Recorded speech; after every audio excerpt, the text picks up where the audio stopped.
Hi అండి, నమస్తే అందరికీ. Welcome back our channel.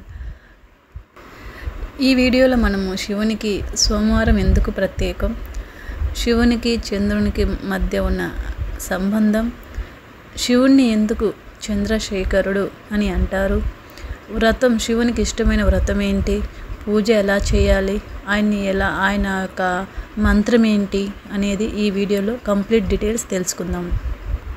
Please ఇలాంటి ఇన్ఫర్మేషన్ కోసం ఒక లైక్ చేయండి.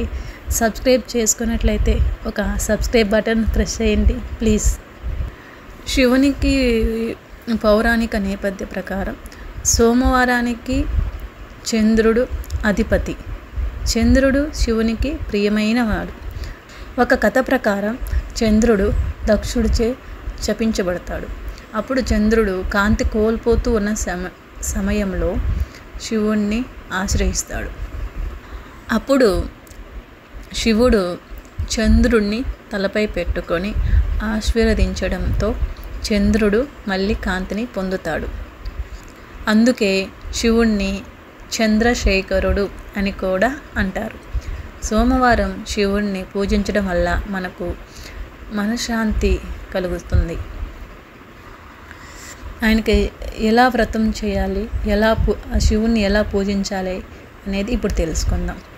సోమవారం వ్రతం అనేది చాలా ముఖ్యమైనది.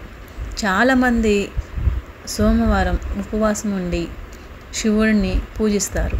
కన్యలైతే మంచి భర్త కోసం, అలాగే దంపతులైతే శాంతి సుఖ సంతోషాల కోసం ఈ వ్రతాన్ని చేస్తారు.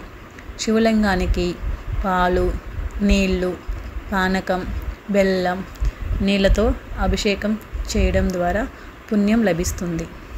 అలాగే చంద్రుడు మన మనసుకు అధిపతి. మనసు శాంతిగా ఉండాలి అంటే శివారాధన చాలా మేలు చేస్తుంది. సోమవారం శివుణ్ణి పూజించడం వల్ల మనోవికారాలు తీరుతాయి. అలాగే బుద్ధి ప్రశాంతంగా ఉంటుంది. మరి శివుని మంత్రం ఏంటో మనం ఇప్పుడు తెలుసుకుందాం.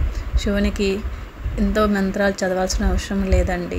ఆయన అనుగ్రహం కలగాలంటే బిల్వపత్రం, ఆయనకి నీళ్ళతోటి అభిషేకం చేసి ఒక బిల్వపత్రం పెట్టినా చాలు.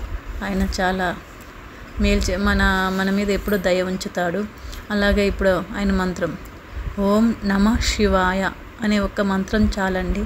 మీరు రోజంతా శివుని అనుగ్రహం మనకి ఎప్పుడు ఉంటుంది. ప్లీజ్ ఇలాంటి మరెన్నో అప్డేట్స్ కోసం ఛానల్ని చూస్తూనే ఉండండి.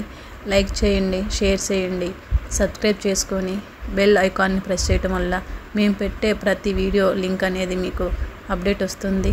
Thank you for watching more videos.